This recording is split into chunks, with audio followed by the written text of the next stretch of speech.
आदाब, नमस्ते, सत श्री अकाल। मैं जसकरण सिंह एक बार आप सभी का फिर से स्वागत करता हूं द जसकरण सिंह शो में। आज हमारे साथ एक बार फिर से जुड़ चुके हैं mister Gurpreet Singh ji. Thank you so much Jaskaran, मुझे आज बुलाने के लिए। गुरप्रीत जी, आज आप बताइए टॉपिक क्या आप डिस्कस करना चाहोगे। आज मैं ना अपनी फील्ड के बारे में डिस्कस करना चाहूँगा, जो कि है वीएफएक्स आर्टिस्ट की। आप क्या डिस्कशन करोगे उसके बारे में। क्वेश्चन तुम पूछो। नहीं, क्वेश्चन तो मैंने बहुत लिखे हुए हैं इसके बारे में, अच्छा क्योंकि एक्चुअली मैं खुद भी वीडियो एडिटिंग करता हूँ। अच्छा अच्छा, हाँ तो कहीं मैंने ना कहीं देखा। ये इंटर रिलेट हो जाता है हाँ हाँ टॉपिक, हाँ मेरे हाँ, हिसाब से। कह सकते हैं, नॉट डायरेक्टली बट हाँ पार्ट है। गुरप्रीत जी, सबसे पहले तो मैं ये जानना चाहता हूँ कि आपने ये लाइन क्यों चुनी, वीएफएक्स बनना, वीएफएक्स आर्टिस्ट बनने का क्यों सोचा आपने। यार, ये कोई ऐसी चीज़ तो नहीं थी जो मैं बचपन से लेके बैठा था भी हाँ यार मुझे बड़े होके वीएफएक्स आर्टिस्ट बनना है। बट क्या हुआ, अभी जब मैं अपना ग्रेजुएशन में था, बीसीए में हम इकट्ठे ही कर रहे थे, तो मुझे जब मैंने ज्वाइन किया था बीसीए तो मुझे लगा था भी शायद मेरा कोडिंग में इंटरेस्ट बन जाएगा। बट यू नो लाइफ कोई वो पक्का नहीं होता लाइफ का, क्या पता कब कौन सा मोड़ आ जाए। तो मुझे ऐसा लगा कि यार मुझे लगा नहीं भी ये सोच के भी मैं सारी ज़िंदगी इस काम को कर सकता हूँ, क्या कोडिंग का। मतलब, कोडिंग बीसीए कोडिंग, में। हाँ, ओके। कोडिंग का। तो जब मेरी ग्रेजुएशन पूरी, तब कोरोना का टाइम था, तो ग्रेजुएशन पूरी हुई तो फिर मुझे डिसाइड करना था भी मैं ऑलरेडी बहुत बड़ा लॉस्ट फील कर रहा था। तो धीरे धीरे तब एडिटिंग का ना बहुत ट्रेंड चल रहा था उस टाइम पे। मेरे ख्याल से 2021-22 की बात कर रहा हूँ मैं। तो मैंने थोड़ा एक्सप्लोर करना शुरू किया एडिटिंग का। अब एडिटिंग और वीएफएक्स दोनों अलग अलग चीज़ें होती हैं, आगे मैं बताऊंगा कि क्या फ़र्क है दोनों में। तो एडिटिंग के थ्रू मैं निकला, थोड़ा एक्सप्लोर किया भी हाँ क्या क्या होता है एडिटिंग में, कितना इनकम रहता है, क्या है। तो मुझे ठीक लगा भी हाँ मैं कि थोड़ा इंटरेस्टिंग चीज़ है और सारा प्रैक्टिकल है, क्योंकि मेरा जो पर्सनली अभी मुझे प्रैक्टिकल चीज़ें में ज़्यादा मेरा मन लगता है। ज़्यादा वो लिखन पर वो मेरे से नहीं थ्योरी होता। में नहीं लगता। हाँ वो मेरे से नहीं होता। तो क्या हुआ कि फिर मैंने थोड़ा ढूंढना वूढना शुरू किया भी कहाँ से सीखते हैं, क्या गया करियर वगैरह कैसे होगा। तो फिर वैसे ही चलता गया मेरा रहा। तो फिर एडिटिंग का मैंने कोर्स लिया। ठीक है, एडिटिंग का कोर्स लिया तो एडिटिंग से मुझे पता चला भी एडिटिंग में और भी क्या क्या होता है। फिर उसमें वीएफएक्स आया, वीएफएक्स में मुझे वीएफएक्स में इंटरेस्ट बन गया। तो फिर वहीं से मेरी जर्नी शुरू हुई है। ओके। आप बता रहे थे कि वीएफएक्स और एडिटिंग अलग अलग चीजें, कैसे, मेरे को समझाइए। देखिए, अलग चीज़ नहीं है, मतलब मैं कॉन्ट्रडिक्ट नहीं करना चाहूँगा, बट ये भी पार्ट है। वीएफएक्स जो है ना, वो एक बहुत सारी प्रोसेस का एक कलेक्शन है। जब वो कलेक्ट एक जगह पे हो जाती है उसको हम कह देते हैं वीएफएक्स है। नहीं, वीएफएक्स एडिटिंग का पार्ट है नहीं, या एडिटिंग वीएफएक्स का पार्ट है। एडिटिंग वीएफएक्स का पार्ट है। ओके। नहीं, आप कह सकते हैं अभी आप क्योंकि मैं आपको पूरी प्रोसेस ही मेरे को एक्सप्लेन लगता है आप उल्टा बोल रहे हैं। मैं आपको पूरी प्रोसेस ही एक्सप्लेन कर देता हूँ, आपको ओके। समझ आ जाएगा। ओके।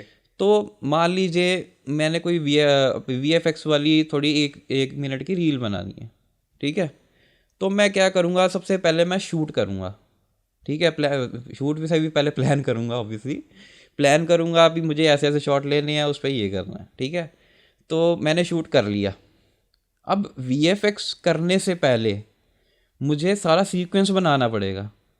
ठीक है, तो सीक्वेंस बनाएंगे तो उसके लिए मैं करूँगा एडिटिंग। ठीक है, कहाँ कट लगने हैं, ठीक है, कैसा मेरे को उसके सिनेमैटिक्स पर रखने हैं, ठीक है, वो मैं एडिटिंग पार्ट में करूँगा सारा उसका। एक बारी मेरे पास सीक्वेंस आ गया, फिर मैं जो मेरे पास सीक्वेंस है उसमें अलग अलग शॉट्स होंगे। फिर एक एक शॉट उठा के एडिटिंग होगी अपनी पहले। ठीक है, उठा के अब उस एक एक शॉट पे मैं काम करूँगा। अब मान लो मैंने कुछ रील बनानी भी जिसमें मुझे चाहिए भी मेरे साथ आयरन मैन खड़ा हो। ठीक है, तो उसको बनाने में जो काम करूँगा, जो अलग अलग प्रोसेस रहेंगी, वो उसको हम बोलते हैं वीएफएक्स। ठीक है, तो वो हमारा इफेक्ट बन गया वहाँ पे। अब नेक्स्ट स्टेप क्या आएगा, नेक्स्ट स्टेप आएगा भी जब मैंने उसको पूरा रेडी कर लिया, वीएफएक्स के शॉट को मैंने रेडी कर लिया। ठीक है, तो अब उसको मैं लाऊंगा वापस प्रीमियर प्रो या कोई भी हमारा एडिटिंग सॉफ्टवेयर है, ठीक है, जिस पे हमने एडिट सीक्वेंस बनाया था। अब वापस उस शॉट को वापस लेके आऊँगा मैं, ठीक है। अब मैंने वो अपने सीक्वेंस में उसको डाल दिया, ठीक है, जहाँ पे वो शॉट मैंने उठाया था। तो ठीक है, अब उसके बाद मैं क्या करूँगा, उसकी जो भी कलर ग्रेडिंग है, ठीक है, कलर ग्रेडिंग होगी, उस पर सिनेमैटिक्स बार लगाने, जो भी उसका प्रोसेस रहेगा वो सारा एडिटिंग में आ जाता है। अब वीएफएक्स अलग रह गया, एडिटिंग हमारा यहाँ का रह गया। तो ये पूरा कलेक्शन एक प्रोसेस रहता है। इसीलिए मैं कह रहा था भी एडिटिंग वीएफएक्स से थोड़ा अलग रहता है। कोई कुछ लोग कहते हैं भी जिन्हें वीएफएक्स नहीं करना, तो उन पे वहाँ वीएफएक्स की ये प्रोसेस रहती ही नहीं है। उसकी सिर्फ सीक्वेंस बनता है, कलर ग्रेडिंग होती है और उसका रेंडर हो जाता है, और वो एडिटिंग बोलते हैं उसे। और जो वीएफएक्स है वो मैंने अभी बता दिया। गुरप्रीत जी, चलिए ये तो फिलहाल ये अभी हमारे लिए ये थ्योरेटिकल बातें हैं। मैं आपको सीधा सीधा पूछता हूँ, इंडस्ट्री का क्या हाल चल रहा है इस टाइम पे? नहीं, एडिटिंग को लेके पूछ रहे हो या आप वीएफएक्स को आप लेके? दोनों का बताइए आप। देखिए, एडिटिंग के पर्सपेक्टिव से जाएं तो अभी तो बहुत काम आ रहा है एडिटिंग का, बिकॉज जितना कंटेंट क्रिएशन बढ़ता जा रहा है तो एडिटिंग की भी डिमांड बढ़ती जा रही है। तो एडिटिंग अभी के लिए तो अच्छा चल रहा है, उसमें कमाई है अच्छी। और जहाँ तक हम जाए वीएफएक्स में, वीएफएक्स की इंडस्ट्री अभी थोड़ी लो चल रही है। ऐसा क्यों? क्योंकि देखिए, हमारा जो इंडिया है, हम इंडिया में हमारा ज़्यादातर काम हॉलीवुड का काम आता है, ठीक है, क्योंकि उनकी कंपनियों को, जो बाहर की कंपनीज हैं, उनको थोड़ा हमारा सस्ता पड़ता है बिकॉज ऑफ करेंसी। तो इसीलिए वो इंडिया से लेते हैं। बट कुछ रीजंस हैं जिसकी वजह से अब काम थोड़ा कम आ रहा है, ठीक है। और दूसरी बात, काम कम आएगा तो मान लो कोई स्टूडियो है, उसको काम कम आ रहा है और उसको कमाई हो नहीं रही है, तो वो अपने जो एक्स्ट्रा टीम मेंबर्स रखे हुए हैं जो छोटे लेवल के हैं, वो उन्हें फ्री में सैलरी क्यों देगा, आप बताइए। गुरप्रीत जी, ठीक है, मैं आपकी बात समझ गया। मैं ना कुछ ऐसे लोगों को जानता हूँ, मतलब जैसे जो इंडस्ट्री में काम कर रहे हैं, जिनके वीएफएक्स के इंस्टीट्यूट्स हैं, ओके। और वो दावा करते हैं कि आप हमारे से कोर्स करो, हम आपको नौकरी देंगे 100% गारंटेड। ये तो ये सही है या गलत है? मेरे ये जानना है मेरे को बस। तो मतलब आप सारी बात सीधे सीधे सुनना चाहते हैं मेरे मुंह से। ठीक है, आपने बात सही बोली है। अभी यहाँ कई इंस्टीट्यूट हैं जो दावा कर रहे हैं अभी हम आपको 100% जॉब दिलवाएंगे वीएफएक्स की। तो मिलती है? सीधा सीधा जवाब दूँ तो नहीं मिलती है। ओके। क्योंकि मैं भी ये चीज़ फेस कर चुका हूँ, क्योंकि मैंने भी इंस्टीट्यूट से ही पढ़ा है। तो बात क्या हुई, आप देखिए, मैंने आप जैसे आपको बताया, मैं एडिटिंग का कोर्स ज्वाइन किया था। तो मैंने एडिटिंग का कोर्स ज्वाइन किया, तो धीरे धीरे मेरा खुद का इंटरेस्ट बढ़ा। कुछ इंस्टीट्यूट वालों ने कहा भी हाँ, ये भी फील्ड आप एक्सप्लोर करो या अपग्रेड करो अपना कोर्स। मेरा एडिटिंग का कोर्स था, तो तब थोड़ा होता भी, बंदे को उतना इतना होता नहीं भी, समझ नहीं होती है, ठीक है। तो फिर मैंने ज्वाइन कर लिया, मैंने भी अपग्रेड कर लिया, वीएफएक्स आर्टिस्ट का कोर्स ज्वाइन कर लिया मैंने। तो उन्होंने मुझे कहा भी इसकी तो बहुत जॉब है इस टाइम। उस टाइम एक्चुअली थी भी, मैं वैसे कहूँ तो उस टाइम थी। तो क्या हुआ कि स्ट्राइक लग गई उसके बाद वीएफएक्स की। ओके। तो क्या हुआ कि उस टाइम स्ट्राइक लग गई, तो उसके बाद हायरिंग बहुत कम होने लगी थी। इस टाइम तो ये हाल है, मैं ये बताऊंगा आपको, सच सच बताऊं, कि जो 10-10 साल के एक्सपीरियंस वाले आर्टिस्ट भी हैं ना, उनको भी वो स्टूडियो जो है एज अ जूनियर आर्टिस्ट या मिड लेवल के आर्टिस्ट को हायर कर रहे हैं, मिड लेवल पे, 10 10-10 साल साल 10 ईयर एक्सपीरियंस हाँ को? हाँ, तो आप ये देख लीजिए, जो फ्रेशर्स हैं हमारे जैसे, वो कहाँ जाएंगे, आप बताइए। तो ये चल रहा है इस टाइम पे। तो क्या हुआ, मैं ये बात कर रहा था, भी मैं वापस अपनी बात पे आता हूँ। भी मैंने इंस्टीट्यूट पे जब ज्वाइन किया, मैंने अपग्रेड कर लिया अपना कोर्स। उस टाइम ये कह रहे थे भी हाँ, आपको 100% जॉब मिल जाएगी। तो आप ये देखिए, भी 2-2.5 साल का मेरा कोर्स था। आप बच्चे को 2-2.5 साल, बच्चा सपने देखता है भी हाँ यार, मैं वो स्टूडियो में जाऊँगा, मैं वीएफएक्स का काम करूँगा। आप 2 साल से बंदा यही रट लगा रहा है अपने अंदर भी हाँ यार, ये मैं इतनी मेहनत करता हूँ, मैं फ़लाने स्टूडियो में जाऊँगा। बट जब कोर्स ख़त्म होता है, तब आपको बड़े सीधी सीधी बातों में कह दिया जाता है कि यार इसकी तो अभी जॉब नहीं है, आप एक काम करो, आप ना मोशन ग्राफिक्स कर लो, आप 3D का काम कर लो, आप आर्किटेक्ट का काम कर लो। ये ऐसा बोला जाता है कि आपको बोला गया, मतलब मैं ये ये जानना मुझे भी बोला गया, अच्छा और आपको। मोस्टली स्टूडेंट्स को ऐसा ही बोला जाता है। ओके ओके बहुत सारे इंस्टीट्यूट हैं, मैं किसी अकेले को टारगेट नहीं करूँगा, ज़्यादातर ऐसा ही होता है। ओके।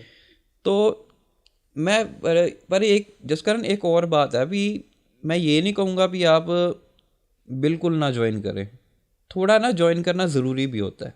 क्यों? क्योंकि कई, अब मैं जैसे वीडियो एडिटिंग या 3D की बात करूँ ना, तो ये चीज़ें ऐसी, इसमें ना कुछ ऐसी टर्म्स होती हैं, मान लो आप यूट्यूब से सीख रहे हो, तो कुछ ऐसी टर्म्स होती हैं जो आपको ऐसे नहीं पता चलेगा। आप किसी इंस्टीट्यूट में सीखोगे ना, जैसे अब 3D में बोलते हैं, उसमें हम पॉलीगन्स एडिट करते हैं, मैश किसे बोलते हैं, ये चीज़ें जो टेक्निकल टर्म्स होती हैं, वो चीज़ें थोड़ी आपको नहीं पता होंगी, तो आप सर्च कैसे करोगे यूट्यूब पे, है ना? तो कुछ ऑनलाइन कोर्सेज भी होते हैं, आप वो भी ज्वाइन कर सकते हो। बट मैं कहूँगा भी आप लेना ही है ना, अगर कोर्स आपने एडिटिंग या फिर इंस्टीट्यूट में जाना ही है, तो आप छोटा कोर्स लीजिए, प्रोफेशनल। अब वो ज़्यादातर जोर देते हैं VFX का कोर्स ज्वाइन करो, ये करो वो करो, आप वो मत करो। तो आप वो करो जो आपको सीखना है, ठीक है? तो ऐसे मत करो भी अगर वो इंस्टीट्यूट वाले कह रहे हैं कि आप हमारा प्रोफेशनल कोर्स ज्वाइन कर लो, आपको जॉब दिलवा देंगे, जॉब के पर्सपेक्टिव से आप मत लगो, इंस्टीट्यूट आपको नहीं मिलने वाली जॉब। अगर मिल भी जाएगी तो ज़्यादा से ज़्यादा 10-20 हज़ार, इससे ज़्यादा नहीं मिलेगी, ठीक है? तो और अब कुछ ये भी बात आती है, अगर मैंने कहा भी 10-20 हज़ार से ज़्यादा नहीं मिलती है, तो कुछ लोग कहेंगे भी यार फ्रेशर्स को और कितनी मिलेगी। तो कुछ लोग ऐसे भी हैं जिन्होंने एज अ फ्रेश ही ज्वाइन किया था, बट उनका काम बहुत अच्छा था, तो वो 30-40 हज़ार में भी लग रहे हैं एज अ फ्रेश ही। तो वो डिपेंड, हमारी फील्ड में सिर्फ ये डिपेंड करता है भी हमारा काम की क्वालिटी क्या है, हमारे काम की क्वालिटी बोलती है। हमारा सर्टिफिकेट नहीं मैटर करता, हम कहाँ से पढ़े हैं, कौन सी यूनिवर्सिटी कौन से इंस्टीट्यूट से पढ़े हैं, ये मैटर नहीं करता, ठीक है? और अगर कोई आपको इंस्टीट्यूट कह रहा है कि हमारी इमेज बहुत अच्छी है, ये है, तो आप उस चीज़ में मत आइए, आप ये देखिए भी वहाँ पे सिखाया कैसा जा रहा है। तो ये चीज़ है। और एक और चीज़ मैं ऐड ऑन करना चाहूँगा कि मैं थोड़ी बात मैंने बीच में छोड़ दी, जब मुझे कहा गया कि आप मोशन ग्राफिक्स की जॉब कर लें, तो एक चीज़ समझिए कि उन्होंने मुझे कहा भी इंडस्ट्री के हिसाब से चलना चाहिए, और ये बात गलत नहीं है, बात सही है। अभी जो इंडस्ट्री है वो उसके हिसाब से आपको काम करना पड़ेगा, जो काम आ रहा है वैसा करना पड़ेगा। बट एक चीज़ समझिए, आपने 2 साल अपने VFX को दिए हैं, अब मोशन ग्राफिक्स एक बिल्कुल अलग फील्ड है VFX से। तो आपको ये तो पता है भी ग्राफिक्स एनिमेट कैसे करने हैं, एक अच्छा कॉम्प कैसे बनाना है, वो आपको सिखाया गया VFX में। बट जब इन दी डेप्थ आप जाके काम करते हैं मोशन ग्राफिक्स में, तो वो तो एक प्रोफेशनल को ही पता है ना अच्छी चीज़ कैसे बननी है, वो एक VFX आर्टिस्ट तो नहीं बना सकता। तो ये चीज़ है कि अब अगर आप जा भी रहे हैं मोशन ग्राफिक्स, तो आपको फिर से एक ज़ीरो से स्टडी करनी पड़ेगी उसकी, कि वो कैसे होता है, इस फील्ड में ट्रेंडिंग में क्या चल रहा है, कैसे इफ़ेक्ट्स होते हैं, कितने स्टाइल के मोशन ग्राफिक्स होते हैं, कितने स्टाइल का एनिमेशन होता है। तो ये चीज़ है अभी आपने VFX कह रहे हो, उसके बाद कह रहे हो मोशन ग्राफिक्स हो जाए, तो ऐसा नहीं होता। और मान लो, और उन्होंने कहा फिर मान लो 1-1.5 साल आप जॉब कर लो, उसके बाद अगर जब खुलेगी VFX की, तो आपको VFX की जॉब दिलवा देंगे। अब ये सुनने में तो ठीक लगता है, बुरा नहीं लगता, पर मैं जब इसको प्रैक्टिकली सोचता हूँ, आप प्रैक्टिकली सोचिए कि आपने, मान लीजिए मैं तो आपकी बात करता हूँ जसकरण, मान लो आपको मैंने मोशन ग्राफिक्स का कह दिया कि आप मोशन ग्राफिक्स जॉब लग जाओ, और आप लग गए, ठीक है? 1-1.5 साल आपने किया, आपकी सैलरी पहुंच गई 30-35 हज़ार, ठीक है? और साल बाद आपको कहा जा रहा है कि जिस कारण VFX की जॉब आ गई है, आपने लगना है। आप मुझे बताओ, आप 1-1.5 साल में 35 हज़ार कमा रहे हो, और कल को बंदा कह रहा है भी आप as a fresher VFX artist लगोगे 10 हज़ार पे, आप 35 हज़ार छोड़ के अपना 10 हज़ार पे लग पाओगे? आप मुझे बताओ, इसे प्रैक्टिकली पॉसिबल है? नहीं, है ही नहीं, बिल्कुल पॉसिबल नहीं है ये। ऑब्वियसली, क्योंकि वो इंस्टीट्यूट ने तो अपना अपना पल्ला झाड़ देना है इतना कह के, पर स्ट्रगल तो आपको ही करना पड़ेगा ना। तो ये आसान नहीं होता है फील्ड चेंज करना, क्योंकि अभी तो आपके पास जिम्मेदारी नहीं है। साल 1.5 साल आपकी शादी होगी या कुछ भी है, आप घर का खर्चा चलाओगे। 30-35 हज़ार में खर्चा चलो, आप 10 हज़ार में कैसे चला लोगे? तो ये चीज़ है कि ये ऐसा, तो ये मिथ नहीं है, ये सच्चाई है। इंस्टीट्यूट में उतनी जॉब अच्छी मिलती नहीं है जितना वो कहते हैं। गुरप्रीत जी, आपको कैसे पता चला कि VFX ही वो ऐसी चीज़ है जो आप जिंदगी भर करोगे? जैसे कि मैं आपको बताना चाहता हूँ कि ओके। बहुत लोग ये जान ही नहीं पाते पूरी पूरी जिंदगी की उनको करना क्या है, लेकिन आप तो कहते हैं ना कि मेरे को VFX ही करना है। आपको पता कैसे चली ये चीज़? इसके पीछे भी छोटी सी कहानी है। क्या हुआ कि जब मैंने एडिटिंग का कोर्स लिया था, है ना, तो मेरे सर हैं जिनसे मैं पढ़ा हूँ, शफकत सर हैं उनका नाम। तो उनसे मेरे वो मतलब ना बातचीत में बहुत अच्छे हैं सर वो। उन्होंने मुझे बहुत कुछ सिखाया है। तो मैं जो कभी उनका जितना भी थैंक्स करूँ उतना कम है। तो क्या हुआ कि उस टाइम जब मैंने एडिटिंग कोर्स किया ना, तब भी मैं थोड़ा कंफ्यूज तो था ही कि यार मैं ये कर पाऊँगा या नहीं कर पाऊँगा। तो ना उस टाइम पे इंस्टीट्यूट में ना हमारा छोटा ना जैसे इंस्टीट्यूट है तो आपस में ना कंपटीशन हुआ करता था छोटा मोटा। हमें टॉपिक दे दिया जाता था, तो ये इफ़ेक्ट पे आपने कुछ बनाना है। तो क्या हुआ कि तब आया भी मोन्टाज बनाना था। मोन्टाज होता है भी बहुत सारी क्लिप्स को ला के, उस टाइम बड़ा ना ट्रेंडिंग में चल रहा था मोन्टाज, पबजी वगैरह के ना, तो चल रहे थे ये मोन्टाज। तो उन्होंने कहा भी मोन्टाज बनाना है। तो क्या हुआ, हमें हफ्ता मिलता था बनाने को। तो मैंने बनाया, हफ्ता 1.5 हफ्ता लगा के मैंने बना दिया, और अगले दिन सबमिशन था। तो मैंने फाइनल दिन सर को आके दिखाया भी सर ये देख लो, ये मोन्टाज बना है, मैंने BGMI का बनाया था, तो ये सही लग रहा है। तो सर ने देखा, सर ने कहा मैं सच सच बताऊं तो मुझे सही नहीं लग रहा है, इसे दोबारा से बना। मेरे पास थी एक रात काम करने के लिए। तो जो मैंने हफ्ते में नहीं ना किया काम, मैं एक रात में करके लाया। मैंने म्यूज़िक सिलेक्ट किया, फिर वो फटाफट से सारे इफ़ेक्ट डाले उस पर जो भी था। तो ये चीज़ थी। मैंने सुबह पूरी रात बैठ के काम किया और सुबह आके सर को दिखाया। मैं सर ये देखो अब सही लग रहा है। तो सर कहते जैसे तूने हफ्ता लगा के बनाया था ना और ये इसमें लगाया, अगर तू इसमें हफ्ता लगाता ये और भी तगड़ा बनना था, पर ये उससे 10 गुना बेटर है। और जब मैंने उसको सबमिट कर दिया, मेरा उसमें मेरे ख्याल से, अब मुझे प्रॉपरली याद नहीं, पर मेरे ख्याल से मेरा सेकंड प्राइज़ आया था उसमें। तो मुझे इतना अच्छा लगा। और मेरा उसी उसी इंसिडेंट के बाद मेरा बड़ा इंटरेस्ट बनने लग गया। तो मैं डीप में जाके सीखने लगा कि स्लो फास्ट कैसे करते हैं, ये वो सब एडिटिंग की चीज़ें सीखने लगा। और धीरे धीरे मैं मतलब इतना डूब गया भी, एक बारी मैं घर जा रहा था, तो मुझे घर को ना अपने किसी रास्ते पे था, मुझे राइट को मुड़ना होता है। मेरे दिमाग में इतने बातें चल रही थी एडिटिंग की, मैं सीधा ही निकल गया। मैं कम से कम 1 किलोमीटर आगे चला गया। फिर मुझे याद आया भी ओ यार मुझे तो राइट मुड़ना था। फिर मैं यू टर्न लेके आया भी, मतलब इतना ज़्यादा मैं उस पर खो चुका था एडिटिंग पे। तो फिर मुझे लगा भी यार भाई ये काम मैं कर सकता हूँ, जो चीज़ मैं काम में इंजॉय करता हूँ। तो इसलिए मुझे लगा कि हाँ अब ये मैं इस काम में मैं आगे बढ़ सकता हूँ। गुरप्रीत जी, मेरे ना मोस्टली पॉडकास्ट में AI का जिक्र ज़रूर होता है। ओके। तो मेरे हिसाब से हम ये कह सकते हैं कि ये जो आपकी फील्ड है, इसमें अब AI बहुत आगे बढ़ रहा है। हम्म। तो मानते हैं अब तो जॉब्स तो वैसे ही खत्म हो रही है मेरे हिसाब से। जिस कारण AI जो है ना, वो एक टूल है। वो टूल से ज़्यादा कुछ नहीं है। ऐसे देखो, एक एक मैं बात बोलता हूँ कि जब नए नए कंप्यूटर आए थे, तब भी लोगों को यही फील होता था भी यार हमारी जॉब जा रही हैं, क्योंकि तब रजिस्ट्री वगैरह पे सब काम होते थे। पर आज देखो कंप्यूटर के बिना ज़िंदगी पॉसिबल नहीं है, काम पॉसिबल नहीं है।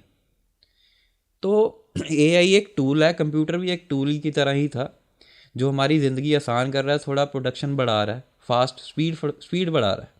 ठीक है। तो AI भी एक टूल है। और दूसरी बात, आप जैसे कह रहे हो भी जॉब रिप्लेस हो जाएंगी, तो बंदे को AI रिप्लेस नहीं कर सकती है। उसका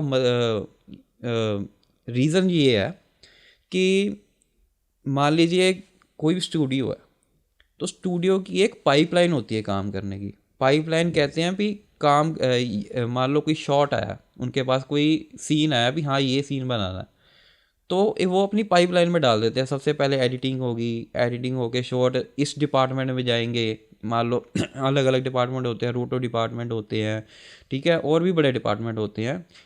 तो ऐसे अभी अलग अलग डिपार्टमेंट में जाती है। जो जैसे सर्कुलेट हो रहा है शॉट, वो सर्कुलेट होने को ही हम कहते हैं पाइपलाइन, ठीक है। उस पाइपलाइन में निकल के फिर शॉट में बन के निकलता है, ठीक है। तो मैं क्या कह रहा हूँ भी आप ये समझिए 10 साल से किसी ने स्टूडियो ने अपनी पाइपलाइन बना रखी है, तो आप कह रहे हैं अभी ए आई कल का ए आई आया, तो 1-2 साल में ही आप कह रहे हैं अभी सारी पाइपलाइन ही चेंज हो जाएगी, क्योंकि ए आई तो वो कह रहे मैं हो। ये कह रहा हूँ, मैं बिल्कुल कह रहा हूँ ये बात। जिस कारण ऐसे नहीं हो सकता, क्योंकि आप गुरप्रीत जी, हम इस पॉडकास्ट पे ना एक शर्त लगाते हैं बोलिए। कि ऐसा होगा कि नहीं, जिस कारण आने वाले 5 साल में एआई बनवाएगा। पर मेरी बात तो सुनिए, हाँ ए आई जी, को चलाएगा कौन? ठीक है, मैं आपकी बात मान गया। जहां 10 बंदे लगते थे एक सीन को करने में, ओके, मानते हैं आप बात, वो एआई 10 मिनट में कर देगा।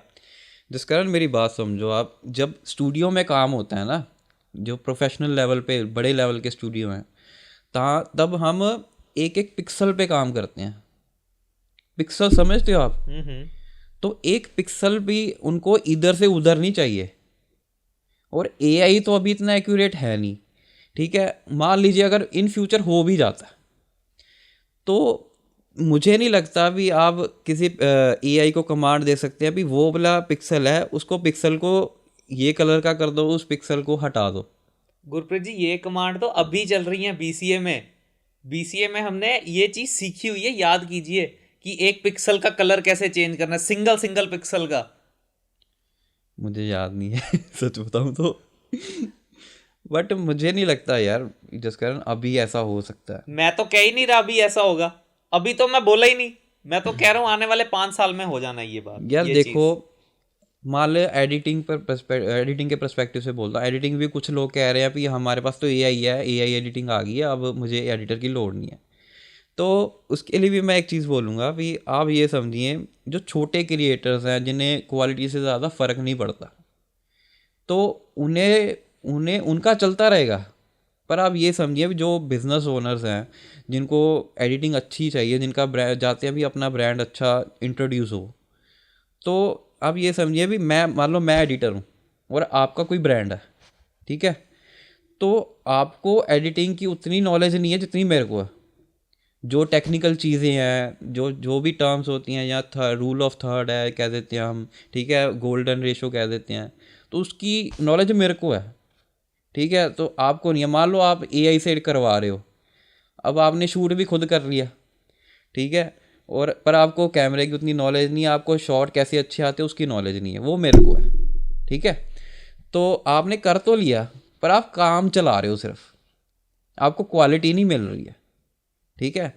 तो उसके लिए आपको एडिटर के पास ही आना पड़ेगा। उसके लिए आपको एक वीएफएक्स आर्टिस्ट, आप वीएफएक्स करवा रहे तो वीएफएक्स के पास, आर्टिस्ट के पास ही आना पड़ेगा। आप प्रॉम्प्ट डाल लो, कोई चक्कर नहीं, आप डालो, पर आपके प्रॉम्प्ट डालने में और मेरे प्रॉम्प्ट डालने में बड़ा फ़र्क होगा, क्योंकि मुझे टेक्निकल टर्म्स पता है, आपको नहीं पता। इसीलिए रिप्लेसमेंट उतना नहीं हो सकता। ओके, तो आप सीधा स्टेटमेंट दे रहे हो कि एआई नहीं रिप्लेस करेगा? रिप्लेस नहीं करेगा, इसका एआई यूज़ जरूर होगा आगे स्टूडियोज़ में, ओके और कईयों में हो भी रहा है। गुरप्रीत जी, देखिए, मैं आपकी बात समझ गया, यूज हो रहा है, लेकिन मेरा पॉइंट जो था आप उस पर नहीं आ रहे कि इसकी वजह से जॉब्स तो जाएंगी। क्योंकि काम अगर फास्ट होगा, जिसको 10 बंदे लगते थे एक सीन को क्रिएट करने में, अब वो अकेला एआई 20 मिनट में कर देगा। ये तो बात सही है कि नहीं, ये बताइए आप। जिस कारण बात सही है बट मैं वही कह रहा हूँ कि मैंने पहले भी जैसे बोला, स्टूडियो को पिक्सल पिक्सल लेवल पे चाहिए होता है, एक एक पिक्सल पे कंट्रोल चाहिए होता है उनको। आप कह रहे हो भी मान लीजिए, मैं आर्टिस्ट हूँ, मान लो कोई आर्टिस्ट है, वीएफएक्स आर्टिस्ट है, तो उसने अपना कुछ काम करके दिया, ठीक है, उसको 10 बंदे चेक करते हैं। अब 10 बंदे बैठ के उस पर डिस्कशन करेंगे कि हाँ ये सही है, ये वो गलत है, ये वो ये है, ठीक है। तो वो मान लो कोई गलती आ गई उसमें, अब आर्टिस्ट के पास दोबारा आ गया वो शॉट, अब वो दोबारा सही करके देगा भी हाँ ये ऐसे है वो वैसे है, उसको फीडबैक जो मिला उसकी अकॉर्डिंग। ठीक है। तो आप अभी तो एआई कंसिस्टेंसी बिल्कुल नहीं ला रहा है। मान लीजिए एक वीडियो आपने उससे बनवाई है और दूसरी वीडियो बनाओगे उस पर आपका चेहरा ही बदल जाएगा हाँ, कहीं। ये तो अभी हो रहा है, ये तो नो डाउट हो रहा है। तो स्टूडियो अभी बिल्कुल प्रेफर नहीं करेगा इस चीज़ को। मान लीजिए थोड़ी कंसिस्टेंसी आ गई आगे जाके, तो ये आप कह सकते हैं अभी थोड़ा स्टाफ जो है, अब वो तो अभी भी हुआ है, मैं जस्ट स्ट्राइक के टाइम पे हुआ है, अभी जो जूनियर आर्टिस्ट हैं उनको नहीं, काफ़ी काफ़ी को निकाल दिया गया। ठीक है। तो वो उस टाइम पे भी थोड़ा बहुत तो होगा, बट ये है कि मैं ये कहूँगा कि आप अपने आप को अपग्रेड ज़रूर कीजिए, क्योंकि आपको एआई नहीं आएगा कि मान लो कल को पाइपलाइन में कुछ चेंज आ जाता है स्टूडियो की, वो कहते हैं अभी एआई चाहिए हमें साथ में। ये मान लो मैं रोटो आर्टिस्ट हूँ, रोटो आर्टिस्ट के साथ कुछ में एआई अटैच हो जाता है इन फ्यूचर, तो मुझे अपग्रेड करना पड़ेगा। आर्टिस्ट की फील्ड में यही है कि आपको अपने आप को अपग्रेड करते रहना पड़ेगा। रोटो क्या होता है, एक बार क्लियर कर दीजिए। देखिए रोटो एक प्रोसेस होती है, मान लीजिए मैंने आपका शूट कर लिया, ठीक है, और जैसे आप यहीं पे बैठे हो और वीडियो चल रही है, और मैं चाहता हूँ कि आपके पीछे कोई लोगो बना आए, आपके पीछे, मेरा मतलब ये है पीछे। तो उसके लिए मुझे आपको मास्क बनाते हैं हम, उसको फ्रेम बाय फ्रेम हम एनिमेट करते हैं। जैसे आपका चेहरा हिल रहा है ना, तो आपके मैं चेहरे पे एक मास्क बनाऊंगा, उसको फ्रेम बाय फ्रेम मैं आपके चेहरे के मूवमेंट के अकॉर्डिंग एनिमेट करूँगा। ओके। तो जब वो मास्क हो जाएगा, तो मास्क के बाद हमारे पास एक लेयर आ गई है। ठीक है। और लेयर के पीछे अब मैं आपके जो मर्जी जो लोगो है जो भी है वो मैं बना सकता हूँ। तो वो एक लंबा चौड़ा प्रोसेस होता है, लंबा चौड़ा नहीं कह सकते, अभी प्रोसेस करने को टाइम बहुत लगता है, क्योंकि एक एक फ्रेम पे हमें एनिमेट करना होता गुरप्रीत जी, मैंने ना एक इस इंडस्ट्री में एक चीज़ फील की है, है। क्योंकि ओके। मैं भी पहले काफ़ी टाइम से था। लोग काम करवा लेते हैं लेकिन पैसे नहीं देते। अरे वाह ये आप कह सकते हैं बहुत बड़ा ड्रॉबैक कह सकते हैं इस चीज़ का। तो उसके सॉल्यूशंस भी मैं एक दो जो मेरे हैं मुझे लगता है भी सही रहेंगे वो भी मैं बताऊंगा। तो क्या होता है कि इसमें मैं वीएफएक्स का काम बताता हूँ। उससे पहले तो होता क्या है, भी मान लो आपको किसी सॉन्ग का काम आया ठीक है, तो कोई भी जो आपका शूट होके आपके पास आ गया शॉट, तो आप उनसे ये नहीं डिमांड कर सकते पहली बात कि मुझे इतने परसेंट एडवांस में दे दो। स्टूडियोज ऐसे वर्क नहीं करते हैं। स्टूडियोज़ की पॉलिसी होती है कि सॉन्ग रिलीज़ होने के बाद 45 दिन की विंडो होती है, फिर उसके अंदर पेमेंट होती है रिलीज़ होने के बाद। ठीक है। तो पहले तो आपको पेमेंट मिलेगी नहीं, सीधी सी बात। आप आज काम कर रहे हो तो आपको ये समझ लो महीने 2 महीने बाद जाके कभी पेमेंट आएगी। ठीक है। तो ये बड़ा ड्रॉबैक है। और दूसरी बात, कुछ लोग फ्रॉड भी करते हैं, काम करवा लेते पैसे नहीं देते जैसे आपने बोला। तो उसमें आप क्या कर सकते हैं, अभी मान लीजिए स्टूडियो में तो मैंने बता दिया भाई ये सिस्टम है। अगर कोई इंडिविजुअल आपसे काम करवा रहा है, ठीक है, तो उसमें आप डिमांड कर सकते हैं कि मुझे 20% 30% जो भी आप ले सकते हैं उतनी पेमेंट आप पहले कर दीजिए, मैं काम शुरू कर दूंगा। ठीक है। और उसके बाद जब आप चेंजेस वगैरह होने के बाद, ठीक है, आपने फाइनल वीडियो करके भेज दी है, मतलब भेजी नहीं है अभी, भेजनी है, तो आप उसको अभी वाटर मार्क के साथ भेजिए। ओके। हाँ, तो मेनली यही आपके पास ऑप्शन है, अभी आप वाटर मार्क लगा के भेजिए अच्छा खासा, जो रिमूव ना करवाए बंदा। बड़ा बड़ा वाटरमार्क। हाँ। यार ये तो बड़ा अच्छा आइडिया दे दिया आपने, मेरे साथ खुद फ्रॉड हो गया अच्छा है। नहीं, आगे से तो चलो ऐसे ही करूंगा मैं। हाँ। ये बड़ा अच्छा सच में आइडिया दिया आपने। हाँ, तो ऐसा वाटर मार्क लगा के भेजिए। जब वो अगर बोलेगा कि वाटर मार्क क्यों लगाया आपने, तो आप कह दिए कि आप पूरी पेमेंट कर दीजिए, आपको वीडियो मिल जाएगी। ठीक है। तो ऐसा, ये मैं तो ऐसे ही करना प्रेफर करता हूँ, क्योंकि पैसे ऐसे मिलते नहीं हैं। तो मेरे भी कई पैसे गए हैं ऐसे ही, क्योंकि मैंने भी धक्के खा खा के सीखता बंदा। गुरप्रीत जी, चलो इस पॉडकास्ट का मेरे को तो फायदा हो गया भाई। गुरप्रीत जी, आप एडिटिंग सिखाते भी हैं? हाँ, सिखा ही सकता हूँ। सिखा दूंगा कितना मैं। चार्ज क्या करते हो गुरप्रीत जी आप? मान के चलिए आप एटलीस्ट 60,000। एडिटिंग का कोर्स 60,000 60,000 एडिटिंग का। या ओके, आप 50 करेंगे जो ये पॉडकास्ट देख कर आएगा। चलो ठीक है 50 तुम्हारे करेंगे, जुबान पे रहना। ठीक है हाँ पर फिर तुम्हारी वीडियो शेयर होनी चाहिए उसके तरफ से। हाँ, शेयर होगी, शेयर कर देना, ठीक है। और अगर ये 50 ना करे नीचे कमेंट कर देना भाई, इसकी बेइज्जती मैं कर। नहीं नहीं पक्का करेंगे चलिए गुरप्रीत जी आगे बढ़ते हैं। जरूर। गुरप्रीत जी, आप मेरे को ना सबसे अंडररेटेड स्ट्रगल बताइए इस इंडस्ट्री में, जो कि कोई बताता नहीं है। इस फील्ड में यार एक तो हाँ ये बड़ा सही क्वेश्चन पूछा यार तुमने। पता क्यों, कुछ ऐसी चीज़ें हैं जिनके बारे में किसी को पता नहीं चलता, आम बंदों को नहीं पता चलता। ओके। हाँ तो क्या होता है अभी मान लो कोई आर्टिस्ट है, रोटो आर्टिस्ट है या जो भी है, मान लो कोई कंपोजिटर आर्टिस्ट है, तो क्या होता है कि जैसे कुछ फिल्में बनती हैं जैसे स्टूडियो में, मान लो कोई बहुत फिल्म बहुत सुपर हिट होगी, ठीक है, तो आर्टिस्ट को उसका कोई फ़ायदा नहीं मिलता, उसका कोई बोनस नहीं मिलता है, कोई कुछ नहीं मिलता है।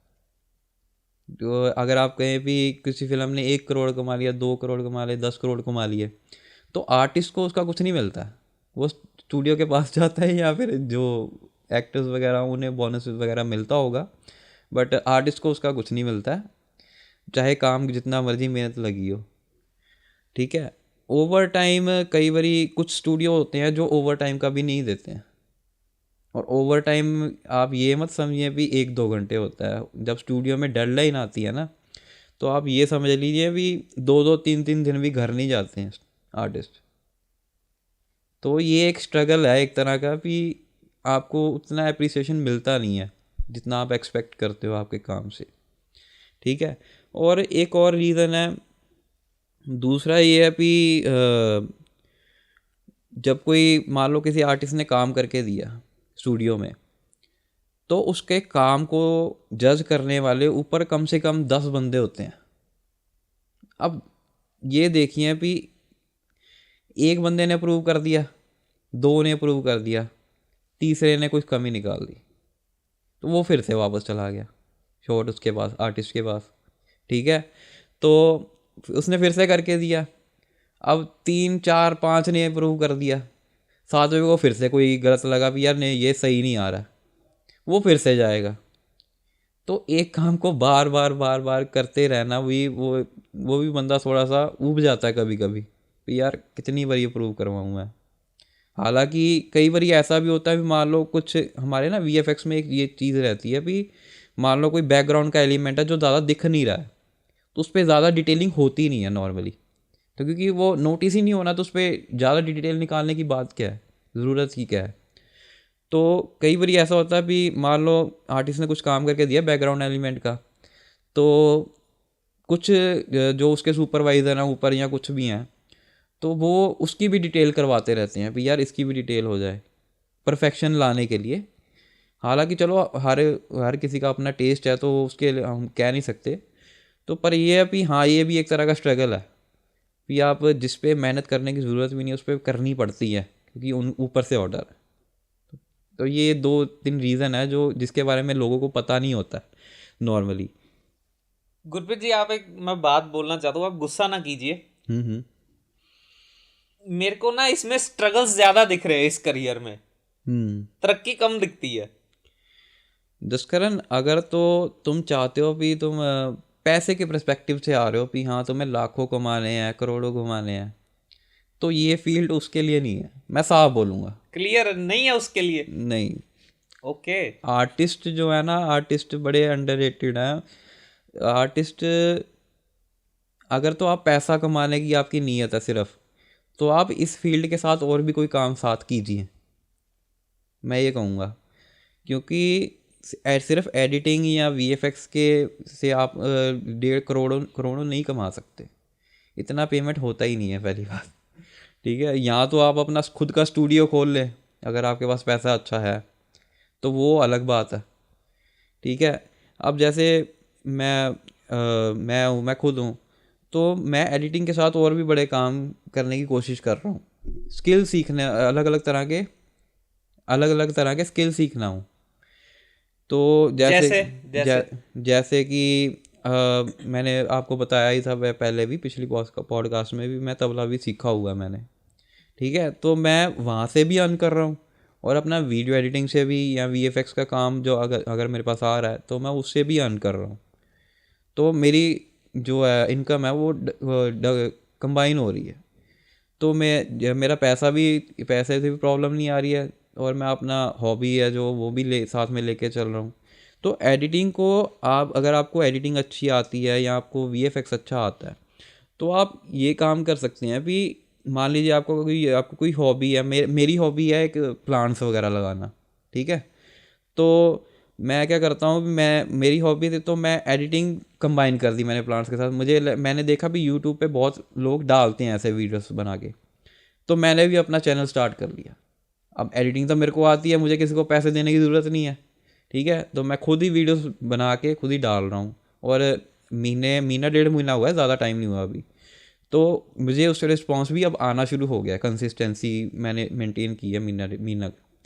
तो मैं ये कहूँगा भी, अगर आपको एडिटिंग आती है या वीएफएक्स आता है, तो उस स्किल को किसी और चीज़ के साथ कंबाइन करके आप अपना रेवेन्यू या इनकम अच्छी बना सकते हैं। पर सिर्फ एडिटिंग के मामले में अगर आपको पैशन है पूरा, कि हाँ आपको मज़ा आता है, आपको अंदर से दिल से तसल्ली मिलती है अभी एडिटिंग करके या वीएफएक्स करके, तो आप करते रहिए। आपको पैसे से उतना मतलब नहीं है, तो आप ये फील्ड में रह सकते हैं। गुरप्रीत जी, मेरे को लगता नहीं कोई ऐसा बंदा होगा जिसको पैसे से मतलब ना हो, इस एज में तो खास करके नहीं। आज के, हाँ ये कह सकते हैं आप। इस एज में तो मेरे हिसाब से कोई महान ही शख्स होगा जो कहे कि हाँ। मैं सिर्फ एडिटिंग के लिए एडिटिंग कर रहा हूँ, पैसे के लिए नहीं। नहीं, जिस कारण ऐसे भी बंदे हैं। अब जैसे मैंने आपको रोटो प्रोसेस बताई थी, तो हमारे सर हैं जिनसे मैंने सीखा, आपको बताया, तो उन्होंने हमें बताया कि उनकी जान पहचान में एक लड़का था, उसको रोटो करना बड़ा पसंद था।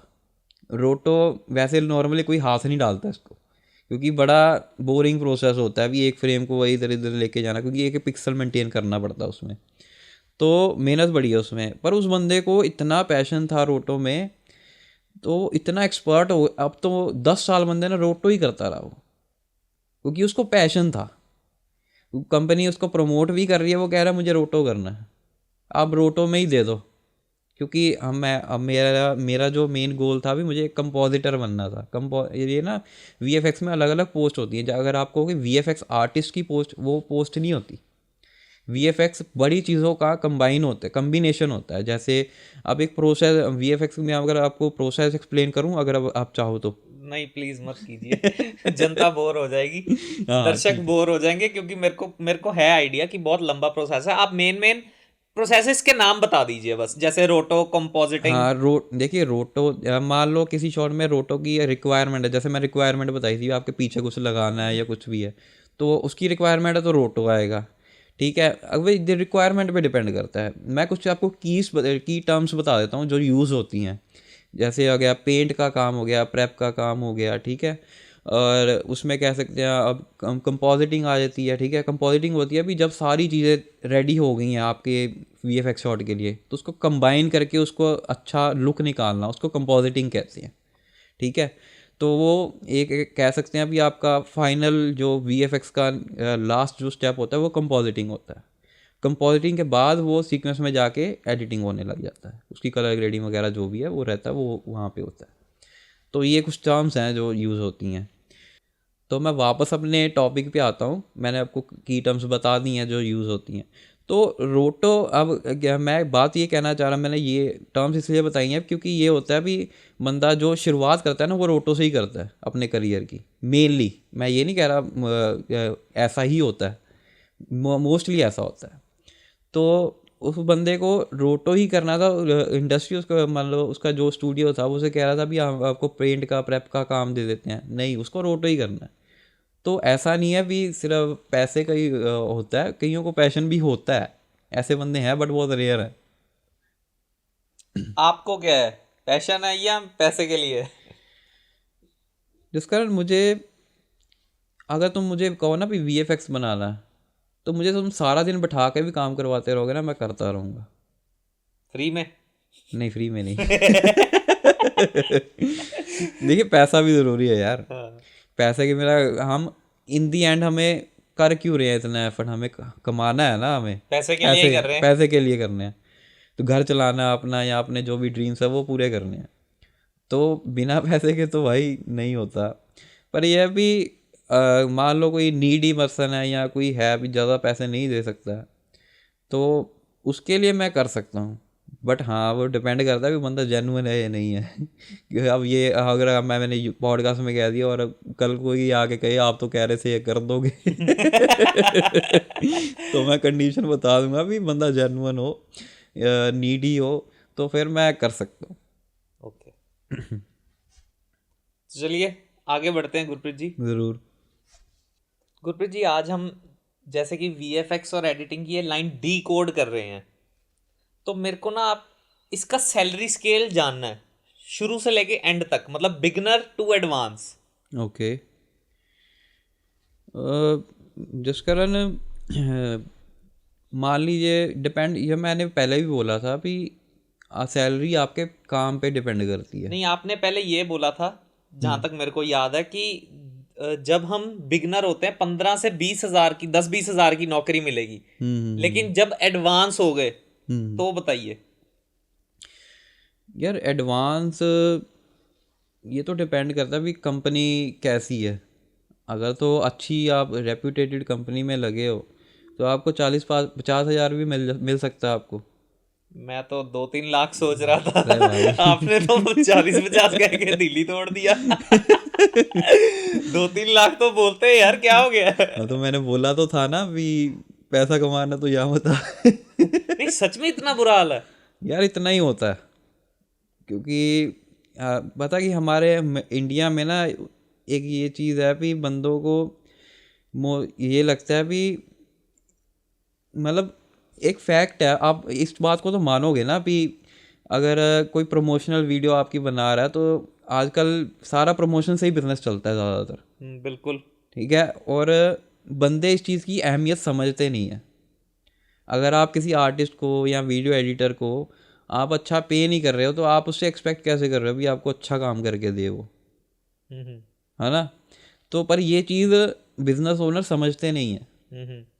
वो एडिटिंग या अपने प्रमोशन की अहमियत समझते नहीं है, क्वालिटी वीडियोस की वो समझते नहीं है। वो उन्हें बस वीडियो चाहिए जिसमें उनका सामान दिख जाए, बात ख़त्म। कुछ लोग, मैं ये नहीं कहूँगा भाई सारे ऐसे हैं, ज़्यादातर कुछ लोग ऐसे ही करते हैं। अगर आप चाहते हैं भी आपका ब्रांड अच्छा हो, आगे आपकी वीडियोस अच्छी आए, क्वालिटी वाली आए, तो आप उनको पैसे भी उस हिसाब से दीजिए ना। तो ये चीज़ है कि जो एडवांस लेवल पे है तो उनका यही रहेगा कि मेरे ख्याल से मैंने तो यही देखा भी 40-50 हज़ार हो। मुझे तो कोई दिखा नहीं भी जिसकी 1.5-2 लाख हो सैलरी वीडियो एडिटर की। नहीं गुरप्रीत जी, ये आप एडिटर की बात कर रहे हो या वीएफएक्स आर्टिस्ट की? नहीं, ये मैंने एडिटर की बात की है। ओके, और वीएफएक्स आर्टिस्ट की? वीएफएक्स को यार अगर आप अच्छा एक्सपीरियंस ले चुके हो, मान लो आपको 10-12 साल का एक्सपीरियंस हो चुका है इस इंडस्ट्री में, तो उसमें अलग अलग पोस्ट रहती हैं। मान लो आपका प्रमोशन हो गया सुपरवाइज़र का, ठीक है, तो उसकी आपकी सैलरी जो सुपरवाइज़र की रहती है काफ़ी, मेरे ख्याल से आप 60-70 हज़ार भी चले जाती है, और जो उससे भी ज़्यादा है तो उनका 1.5-2 लाख चले जाता है। नहीं, वो पोस्ट क्या होती है? एक सुपरवाइज़र होता है। अच्छा, सुपरवाइजर की ही है हाँ, पोस्ट। वीएफएक्स सुपरवाइज़र होता है, वीएफएक्स मैनेजर होता है, ऐसे तो बहुत सारी पोस्ट रहती हैं। और स्टार्टिंग कहाँ से इसकी स्टार्टिंग जूनियर आर्टिस्ट, सैलरी? अच्छा सॉरी, ओके, सैलरी वही जूनियर आर्टिस्ट की सैलरी वही कह लो आप यार, 20 या 25 हज़ार, इससे ज़्यादा नहीं मिलता। ओके। और ये भी है भी आपको जूनियर आर्टिस्ट ज़्यादा काम करना पड़ेगा, मेरे ख्याल से 7-8 महीने या साल। मैं एक चीज़ कहूँगा जो मेरे सर ने भी मुझे कही थी भी, अगर आप मान लो आपने करियर अभी शुरू ही किया इस चीज़ में, तो आप एक स्टूडियो में ना बंद के मत रहिए। अब किसी स्टूडियो वालों को ये बुरा लग सकता है, बट मैं ये कहूँगा भी आप एक्सपीरियंस लीजिए, 1 साल आप स्टूडियो में दीजिए, और जब आपको लगे ना भी अब यहाँ से सीखने को कुछ नहीं मिल रहा है नया, तो आप थोड़ा चेंज करिए, कट लेने का? हाँ। क्योंकि देखिए, मान लीजिए आपने साल एक स्टूडियो में लगा दिया, मान लीजिए 10 साल लगा दिए, 10 साल तो ज़्यादा हो गए, 2-3 साल लगा दिए, ठीक है, पर आपको वहाँ से इतना कुछ प्रमोशन नहीं मिलेगा, क्योंकि वो तो आपका ट्रैक रिकॉर्ड करते आ रहे हैं ना, भी हाँ ये काम ऐसा कर रहा है, ऐसा कर रहा है। तो आप ये देखिए भी आपको 3 साल, मान लो 2 साल भी लगा दिया आपने एक स्टूडियो में, तो आपको लग रहा है कि यार अब कुछ नया नहीं मिल रहा है यहाँ पे, तो आप चेंज करिए, क्योंकि आपको 2 साल तक एक्सपीरियंस पहले मिल गया, और आप जूनियर आर्टिस्ट थोड़ी अप्लाई करोगे, फिर आप मिड लेवल या ऐसा कुछ अप्लाई करोगे, ठीक है, तो आपकी सैलरी भी अच्छी होएगी। तो इस हिसाब मैं ये इसलिए कह रहा हूँ कि आप थोड़ा थोड़ा टाइम लगाएं अलग अलग स्टूडियोज़ में, और सीखते रहें साथ साथ। गुरप्रीत जी, ये तो चलो बात हो गई जॉब्स की। ओके। एक इंडिविजुअल लेवल पे बंदा कितना कमा सकता है खुद के मतलब काम से, जैसे फ्रीलांसिंग, उसका बताइए। जिस कारण दोबारा बोलना। हाँ। जिस कारण ये जो चीज़ है ना, इस पे ये नहीं कह सकते भी आप कोई फिक्स्ड इनकम है, क्योंकि ये तो डिपेंड करता है भी आपके पास प्रोजेक्ट्स कितने आ रहे हैं, काम कितना आ रहा है। हाँ। ओके। तो फिर मैं ये कहूँगा भी आप जॉब तो कर ही रहे हैं, साथ के साथ अपना जो काम आप निकाल रहे हैं तो उसको पोस्ट भी करिए अपने यूट्यूब पे, अपने इंस्टाग्राम पे, या जो भी आपका प्लेटफॉर्म है वहाँ पे अपना अब काम डालते रहें, क्योंकि देखो जो दिखता है वही बिकता है, ठीक है। अगर आपने काम अपने पास ही रखा है, आपने कोई मांग रहा है तो दे रहे हो, तो ऐसा नहीं होता ना, आपको इंडस्ट्री में दिखाना पड़ेगा भी मैं ये काम मुझे आता है, मैं ये कर सकता हूँ, मैं वो भी कर सकता हूँ, तो आपका काम देख के लोग आपको अप्रोच करेंगे। कैसे दिखाएंगे, कैसे? आप मेरे को थोड़ा प्रोसेस जानना है। मैं वही कह रहा हूँ, अभी अभी तो मैंने बताया ना, अभी आप आप प्लेटफॉर्म। कह रहे हो कि प्लेटफॉर्म ठीक है, यूट्यूब पे डाल दिया, ओके। लेकिन उसको कैसे पता चलेगा कि आपने डाला हुआ है या नहीं डाला? मैं ये जानना चाह रहा हूँ। जिस कारण वो तो फिर आप देखिए ना, उसका सोशल मीडिया का आ गया ना, हैंडलिंग का भी, वो आपको खुद नॉलेज लेनी पड़ेगी, आपकी रीच कैसे बढ़ेगी, या ये वो आपको थोड़ा रिसर्च करना पड़ेगा। मतलब प्रमोशन ही लगाने पड़ेंगे उसके लिए भी? हाँ, प्रमोशन लगाने पड़ेंगे। ओके। देखिए, अगर तो आपका ये मोटिव है, मान लो कि आपको यूट्यूब से इनकम जनरेट करनी है, अभी यूट्यूब से ही चाहिए मुझे, वॉचिंग आवर्स जो वगैरह होते हैं उनके इनकम, वो तो आप प्रमोशन मत लगाइए, मेरा ये मानना है। आप अगर आपको सिर्फ उससे बिजनेस लेना है कि हाँ मेरा कोई काम देख के मुझे कांटेक्ट कर ले, फिर आप प्रमोशन लगाएं दिल भर के, कोई चक्कर नहीं, आपको फ़र्क नहीं है अभी आपकी वो कैसे जा रहे हैं वॉच टाइम वगैरह, उससे फ़र्क नहीं है, तो आप डालिए, प्रमोशन लगाइए, ठीक है। तो मैं ये कहूँगा भी आप कुछ प्रमोशंस लगा सकते हैं। दूसरा भी आप लाइव सेशंस लगाएं, ठीक है, फिर लाइव आए अपने सोशल हैंडल्स पे, लाइव आएँ, कोई क्वेश्चन पूछ रहा है तो आपको उसका आंसर दिए, ठीक है। तो आपकी यह भी ऑडियंस बननी शुरू हो जाएगी धीरे धीरे। ऑडियंस बनेगी तो कभी ना किसी को आपका सोशल जो इन्फ्लुएंसर्स होते हैं उनकी भी नज़र पड़ेगी आप पे, ठीक है। तो ये कहूँगा भी आप ये सोशल मीडिया भी साथ करते रहें अपना, ताकि आपको कोई ना कोई प्रोजेक्ट्स आ जाए। अब जैसे मेरे सर हैं, वो इंस्टीट्यूट में पढ़ाते हैं, बट काम भी साथ में प्रोजेक्ट्स उनको आते रहते हैं, तो वो करते रहते हैं, उनकी इनकम डबल हो जाती है।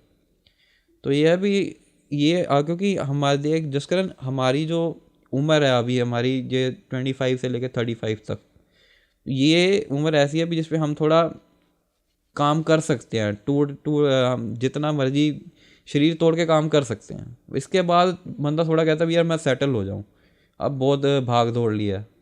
तो ये कहूँगा भी अभी आप जॉब भी कर रहे हैं तो साथ में फ्रीलांसिंग भी शुरू कर सकते हैं, पर अकेली फ्रीलांसिंग मत कीजिए, ओके। क्योंकि उसमें स्टेबिलिटी नहीं है ना।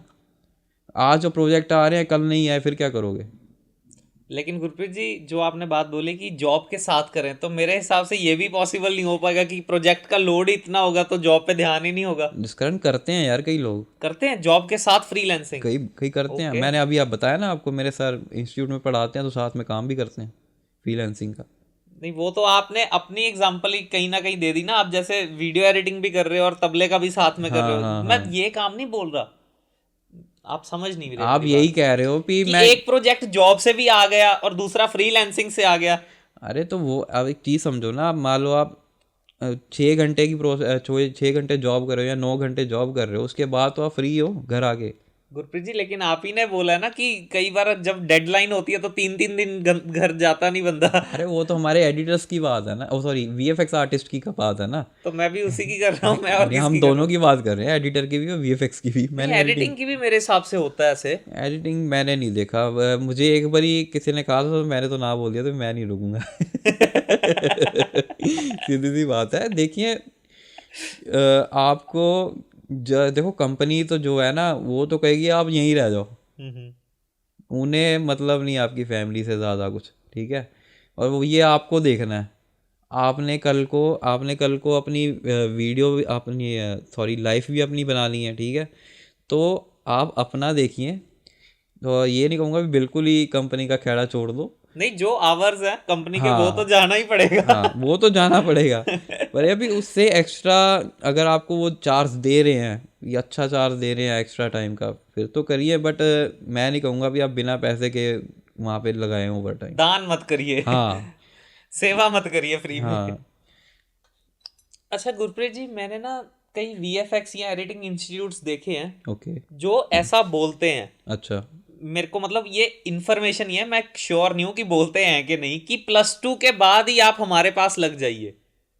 ये बोलते हैं, पहले तो ये कंफर्म कीजिए। हाँ हाँ, बोला बोला जाता है जाता है। +2 के बाद क्या वो कहते हैं इसके लिए कोई वो नहीं चाहिए आपको क्वालिफिकेशन। आप 12वीं में भी लग सकते हैं, आप 10वीं में भी लग सकते हैं। पर जिस कारण मेरे हिसाब से ना ये चीज़ उतनी सही नहीं है। ऐसा क्यों? क्योंकि आप ये देखिए अभी, जब मैं लगा था ना, मैंने आपको बताया भी मैं ग्रेजुएशन के बाद लगा हूँ, है ना। हम्म। तो आप ये समझिए, आप मैंने कॉलेज लाइफ अपनी इन्जॉय भी की है और मैंने सीखा भी है बहुत कुछ कॉलेज से। क्योंकि जब आप कॉलेज जाते हैं ना तो आप अपनी रिप्रेजेंटेशंस देते हैं, ठीक है। आप इवेंट्स में पार्टिसिपेट करते हो तो आपका कॉन्फिडेंस बिल्ड हुआ होता है, आपको पता है अभी बंदों से थोड़ा बहुत डील कैसे करना है, ठीक है। पर जब मैं लगा था ना इंस्टीट्यूट, तो मोस्टली जो बच्चे मैंने देखे थे कि वो 12वीं के बाद लगे हुए थे। ओके। तो मैं देख रहा हूँ भी यार उन्हें डील ही नहीं करना आता एक दूसरे से, या फिर अगर कोई उन्हें उन पे धक्का कर रहा है, या धक्का क्या क्या कहते हैं, मैं मुझे पंजाबी है भाई, मुझे समझ नहीं फोर्स है। कर रहा है। हाँ, जैसे उनको कोई काम निकालने के लिए ज़बरदस्ती फोर्स कर रहा है, तो भाई वो सह रहे हैं। ओके। और आपको पता है दुनिया ऐसी है, जो बंदा भोला भाला होता है उसको ज़्यादा टारगेट किया जाता है।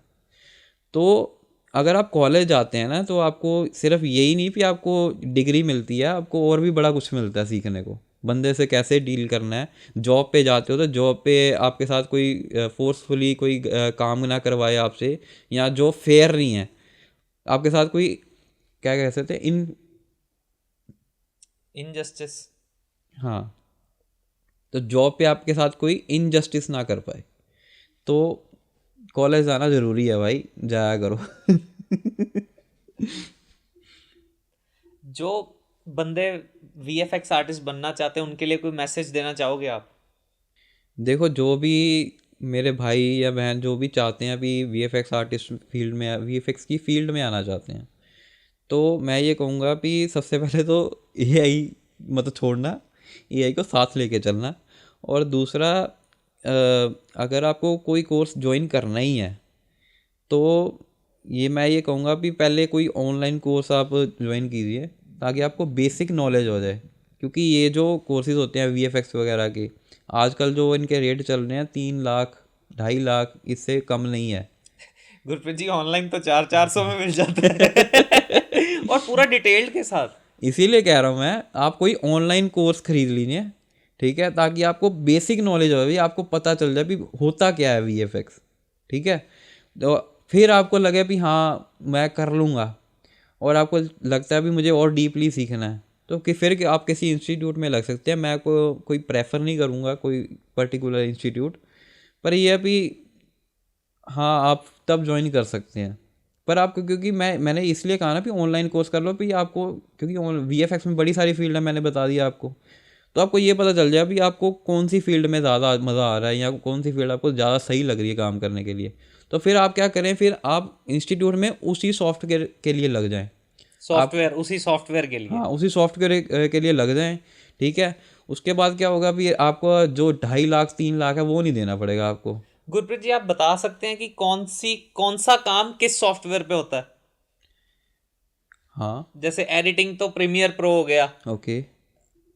अब यार ऐसे तो वीएफएक्स की बड़ी सारी चीज़ें आ जाती हैं, जैसे कंपोजिटिंग मैंने बोला था, टर्म बोली थी कंपोजिट। बताते रहिए किस किस सॉफ्टवेयर में, ताकि हमारी जो दर्शक हैं वो एक्सप्लोर कर सकें। कंपोजिटिंग जो मैंने बोला था टर्म, वो उसमें जो इंडस्ट्री लेवल पे यूज़ होता है वो न्यूक। न्यूक। न्यूक ओके। वो सॉफ्टवेयर नॉट बेस्ड सॉफ्टवेयर कहते हैं। जैसे हमारे आफ्टर इफेक्ट्स में लेयर्स होती हैं ना, उसमें नॉट्स होती हैं। नॉट्स का एक टेबल बन जाता है पूरा, उसको फ्लो बनता है, वैसे चलता है वो लेयर्स की तरह ही चलता है। और शुरू शुरू में थोड़ा मुश्किल लगता है, वो उसको नॉट बेस्ड सॉफ्टवेयर कहते हैं, न्यूक। और दूसरा अब हम कहें रोटो वगैरह के लिए सिलवेट कहते हैं उसे। क्या कहते हैं? सिलवेट, सिलॉट भी कह देते हैं कुछ लोग, सिलवेट भी कहते हैं कुछ। स्पेलिंग बता दीजिए प्लीज। ये तो मुझे भी देखने पड़ेंगे। चलिए आप याद रखिए, रोटो के लिए वो सॉफ्टवेयर यूज़ होता है। तो और कोई प्रोसेस अगर हम कहें, जैसे पेंट पेंट का वर्क मैंने कहा अभी, सीक्वेंस पेंट होता है।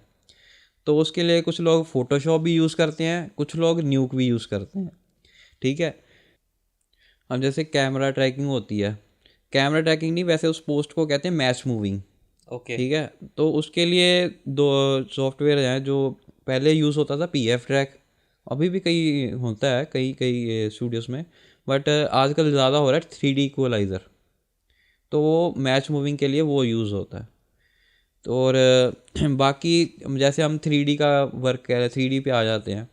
तो 3D का वर्क जैसे हम आयरन मैन वगैरह जो इसका कवच दिखाते हैं, वो 3D होता है मोस्टली। तो वो 3D का काम जो होता है ज़्यादातर इंडस्ट्री लेवल पे होता है माया में। ठीक है। ओके। माया होता है एक ऑटोडेस्क का कंपनी है, उन्हीं का है वो माया। तो माया हो गया। फिर आर्किटेक्ट के जो आप देखते हैं, आप सारा वो घर वगैरह जो बनाते हैं, तो उसमें उसके लिए यूज़ होता है 3ds मैक्स मोस्टली। ठीक है। और मतलब ऐसे वो बहुत सारे सॉफ्टवेयर हैं यार, ऐसे बताएंगे तो रात हो जाएगी।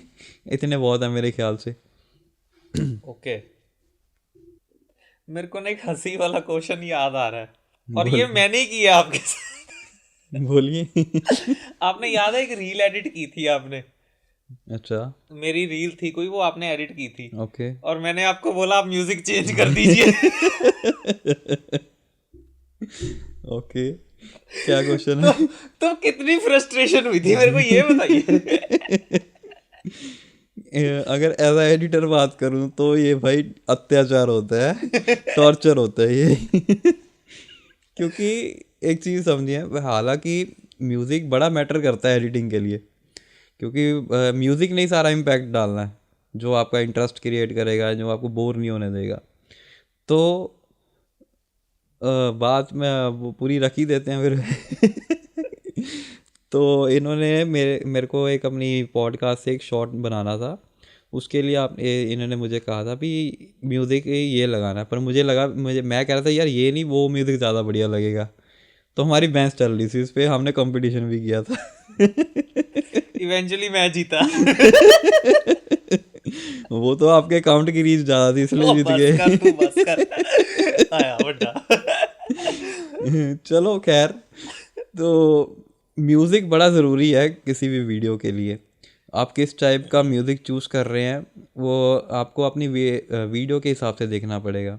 नहीं गुरप्रीत जी, लेकिन ऐसा यूजुअली मैंने देखा है, ऐसा होता है कि पहले तो इंसान बोल देगा कि आपको जैसे सही लगता है आप कर दीजिए। हाँ हाँ हाँ। बाद में पसंद नहीं, म्यूजिक सारी वीडियो अच्छी लगेगी लेकिन म्यूजिक नहीं पसंद आएगा। हाँ तो ये मैं सब अब ना अपने सभी जो काम करवाते हैं या जो हैंडलर हैं, उनको मैं थोड़ा सा टारगेट लेके मैं बोलूँगा, उनको कहना चाहूँगा भी आप एक चीज़ समझिए, आपने पूरी वीडियो एडिट करवा ली, म्यूज़िक आपने शुरू में डिसाइड कर लिया ना, तो जो एडिटर होता है वो म्यूज़िक के हिसाब से, म्यूज़िक की बीट के हिसाब से सारे शॉट्स लगाता है, एडिट करता है, इफेक्ट लगाता है। आप ये समझिए भाई, आपने म्यूज़िक चेंज कर रहे हो तो उसको सारा दोबारा काम दोबारा से करना पड़ेगा। शॉर्ट्स जो कट होते हैं वो म्यूजिक के हिसाब से हाँ, होते हैं। शॉर्ट्स कट होते हैं। अब जब रील एडिटिंग का जो आजकल काम चल रहा है, वो इफेक्ट जो भी बनाता है वो म्यूज़िक के अकॉर्डिंग ही बनाता है। तो अगर आप म्यूज़िक ही चेंज कर दोगे तो भाई उसको काम शुरू से ही करना पड़ेगा। आप ये चीज़ समझिए। तो आप अगर आपने म्यूज़िक सिलेक्ट करना है तो आप पहले ही कर लिए अच्छे से देख के कंफर्म कर ले भी हाँ ये सही लगेगा ना, ये बाद में बहुत नहीं हो। आपने एक अच्छी एडवाइस दी है दर्शकों को। अगर कोई वीडियो एडिट करवानी है तो पहले म्यूजिक सिलेक्ट करो। हाँ। अच्छा गुरप्रीत जी, जैसे अगर कोई डेडलाइन होती है, ओके। कोई आपने प्रोजेक्ट्स किए हैं काफी, तो ओके। उनमें डेडलाइन होती तो प्रेशर बढ़ जाता है फिर बहुत ज्यादा।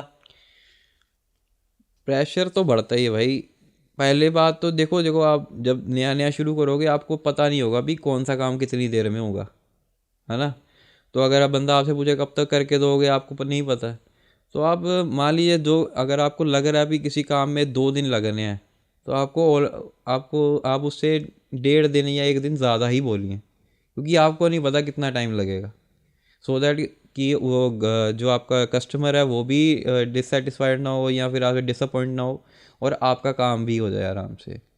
तो धीरे धीरे जब आपको पता चलना लग जाएगा, तो फिर आपने बोला कि डेडलाइन से प्रेशर क्रिएट, हाँ बिल्कुल होता है भाई। क्योंकि जब आपको आपकी अच्छा हो चुका है, अभी आपका अच्छे काम आने लग गए हैं आपको, फिर आपको एक काम नहीं करना है, आपको मान लो 3 प्रोजेक्ट आए तो 3 प्रोजेक्ट आपको टाइम पे साथ साथ में लेके चलने पड़ते हैं। तो प्रेशर तो भाई बहुत होता है। और दूसरी बात, जो मान लीजिए कोई हैवी काम है, ठीक है, उसको आपने 10-15 दिन लगा के अपना किया है काम, और जब आखिरी का काम बचता है ना, वो कहते हैं भी हाथ ही निकल गया पूंछ रह गई है, तो भाई उसमें आलस बहुत आता है। भाई वो हो क्या, भाई मन में होता है ना भी यार हो तो गया, अब क्या करना है। थोड़ा सा तो रह गया, कर लेंगे हाँ। आराम से। हाँ। तो वही जो पल होते हैं वो आपको मेंटेन करके चलने पड़ते हैं, अभी हाँ नहीं यार ख़त्म करना है काम। नहीं गुरप्रीत जी, मैं आपसे एक और चीज पूछता हूँ। जैसे हमने आज ये पॉडकास्ट की है, तो मेरे को एक पॉइंट नहीं लगा कि किसी को इस लाइन में आना चाहिए। गुस्सा मत कीजिएगा, यार ये लेकिन तो तुम बेइज्जती कर रहे हो। बेइज्जती नहीं कर रहा, मेरे को सच में यार आपकी बातें सुन के ऐसा लग रहा है कि किसी को नहीं आना चाहिए इस लाइन में। आप बताइए मेरे को क्यों आना चाहिए इस लाइन में, अगर किसी को आना है। जिस कारण मैं वही कह रहा हूँ, पैशन ले आता है। पैशन ले। पैसा इसमें नहीं है, प्रेशर इसमें। मैं सच बताऊं, मेरे को सच में ये टीचर वाली फील आ रही है। टीचिंग लाइन वाली फील आ रही है इसमें। देखिए यार, जिस कारण इसमें एक चीज़ नहीं है ना, आपको ऑप्शंस बहुत मिल जाते हैं। जैसे अब मेरे पास ऑप्शंस पता क्या क्या है, मैं फ्रीलांसिंग भी कर सकता हूँ, मैं टीचिंग भी कर सकता हूँ, और मेरे पास ऑप्शंस और भी हैं। जैसे मैं बेसिक, अगर मेरे पास कोई मोशन ग्राफिक्स का काम आ रहा है वो भी कर सकता हूँ, ठीक है। और एडिटिंग का तो कर ही सकता हूँ, ठीक है। मैंने पाँच पाँच तीन चार पाँच तो मैंने गिना ही दिए हैं आपको। ऑप्शंस मिल जाते हैं बंदे को इसमें, बस ये और कोई बात नहीं है। अच्छा गुरप्रीत, मैंने ना एक चीज और रियलाइज की है कि जैसे आपने बात बोली डेडलाइन की, हम्म। तो डेडलाइन में जैसे होती, जब डेडलाइन 2-2 3-3 दिन बंदा घर नहीं जा पाता, हम्म। तो फिर मैं ये सोचता हूँ कि अगर इतना टाइम काम करता है तो क्रिएटिविटी ब्लॉक हो जाती है। ओके। ये बात मानते हो आप? हाँ बिल्कुल, फ़र्क तो पड़ेगा ही ना।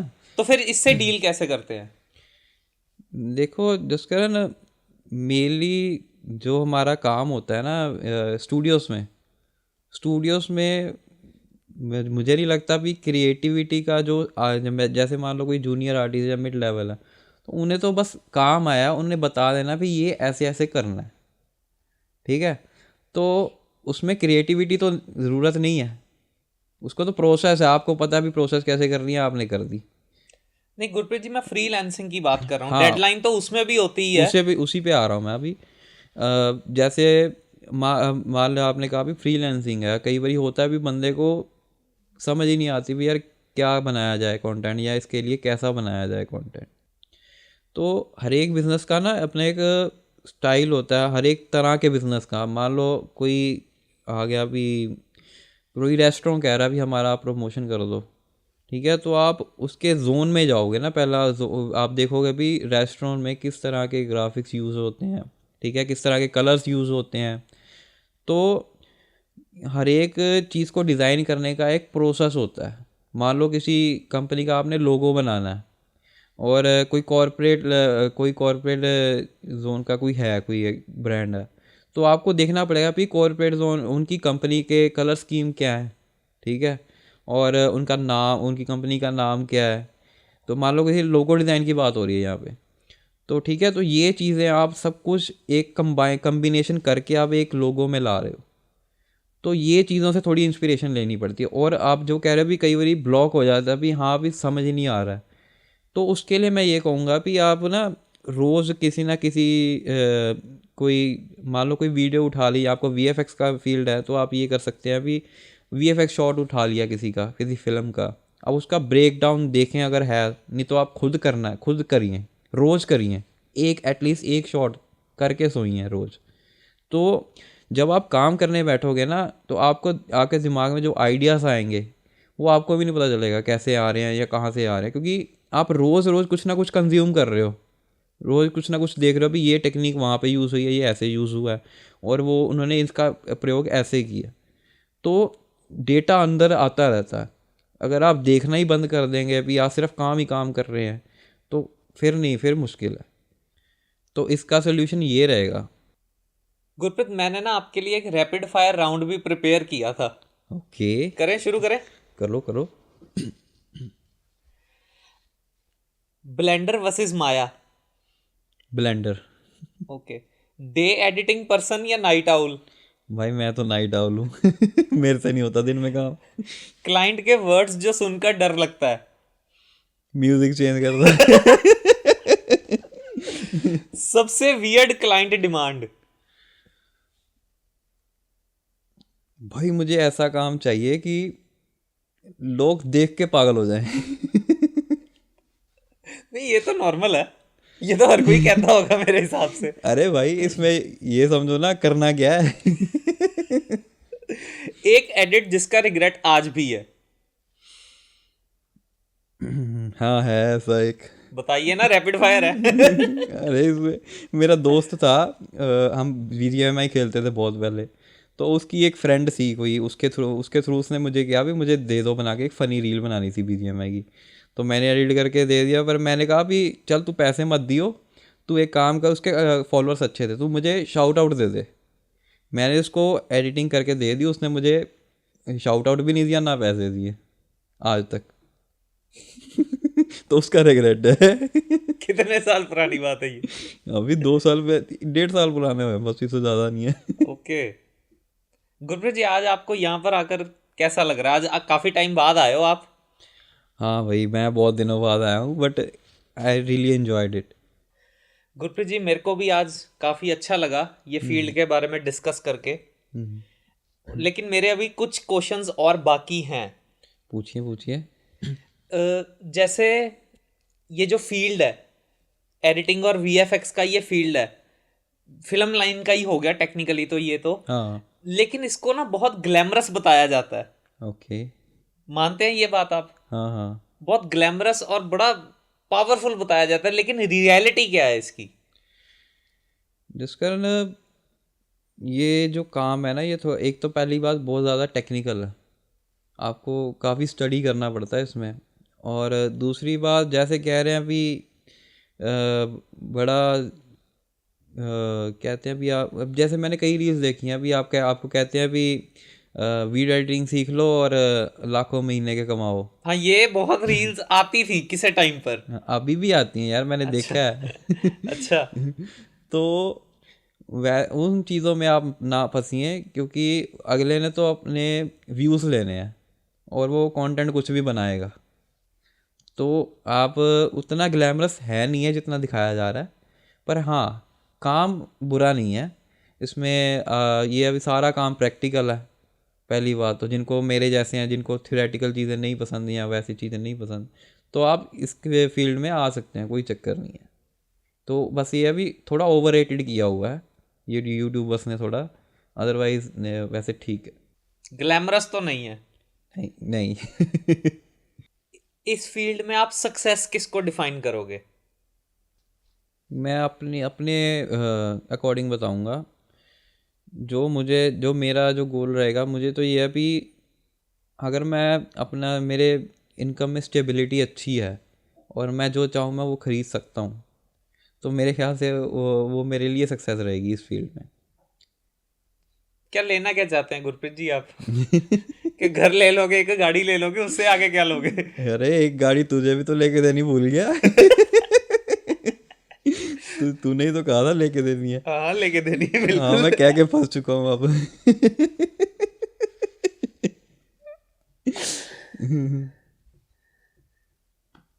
ये काटूंगा नहीं मैं। चल रख लिया भाई, तू खुश रह। स्मूथ हो गया ना अब तो।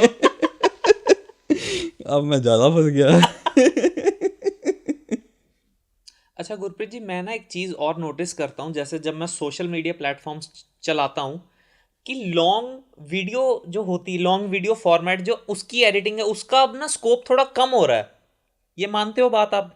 रील एडिटिंग ज़्यादा बढ़ रही है। देखो इतना तो नहीं हो रहा है, क्योंकि देखो जैसे कई बड़े यूट्यूबर्स हैं, उनकी बड़ी वीडियोस ही चल रही हैं। नहीं, आप इंस्टाग्राम पर आइए। ओके। इंस्टाग्राम पे पहले लॉन्ग वीडियो बहुत लोगों की आती थी, अब तो सारी रील्स ही आ रही हैं। हाँ इंस्टा पे तो, अगर इंस्टा के प्रोस्पेक्टिव से कहोगे तो हाँ, वहाँ पे सारी रील्स ही चल रही हैं आजकल। वहाँ तो आपने ये अभी पहले 2-3 सेकंड में आपने ऑडियंस को रोक लिया तो रोक लिया, अदरवाइज ऑडियंस नहीं रुकती है। स्क्रोलिंग चल रही है आजकल, लोगों को हैबिट बन चुकी है, तो ज़्यादा फिर उसी पे जोर चल रहा है। तो हाँ आप कह सकते हैं कि इंस्टा पे तो लॉन्ग लॉन्ग वीडियोस का काम काफ़ी कम हो गया है। चल रहा है, ऐसी बात नहीं, ख़त्म नहीं हुआ है, नहीं, चल रहा जैसे है।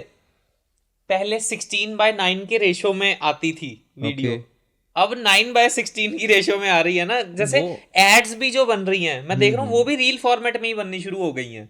हाँ वो तो है, नहीं यूट्यूब पे देखोगे तो फिर वो तो उस पे तो नहीं आ रही हैं यार। मैं नहीं, वो तो आ रही है, मैं मानता हूँ आपकी बात। हाँ। वो तो ये मेरा शो भी चल रहा है। हाँ। ये चलता तो यूट्यूब पे ही है, इंस्टाग्राम हाँ। पे तो मैं नहीं चला रहा। हाँ पर ये भी, यार इंस्टा बना ही रील्स के लिए है ना। नहीं, पहले तो नहीं था ना। देखिए इंस्टाग्राम जब शुरू से बना था तो रील्स तो तभी आ रही थी ना उस पे। तब कहाँ थी गुरप्रीत जी, क्या हो गया आपको? यार क्यों नहीं आ रही थी आप बताइए, आ तो रही थी रील्स तभी भी। इंस्टाग्राम ने तो टिकटॉक से कॉपी किया ये कंसेप्ट मेरे हिसाब से। टिक हाँ हाँ ठीक है, हाँ ठीक है ठीक है ठीक है। I am sorry. क्यों कंफ्यूज हो रहे हो गुरप्रीत जी? हाँ पर ये भी तब भी इंस्टा मैं खुद भी ज़्यादा चलाता नहीं था जब ये रील्स वगैरह नहीं थी। तब मैं थोड़ा कम ही चलाता था, ज़्यादा उसी के बाद हुआ है। पर ये भी चलो, एक्चुअली ये अच्छी बात ही है, इसमें बुरा तो कुछ नहीं है वैसे, क्योंकि नहीं गुरप्रीत जी, एडिटर्स के लिए तो मेरे हिसाब से ये बुरा है, क्योंकि देखिए, जैसे 30 सेकंड की कोई रील बना रहा है, अच्छा आप बोलते हो कि अब ये भी एडिटर एडिट करेगा तो इसके कितने पैसे होंगे इसके आपके हिसाब से?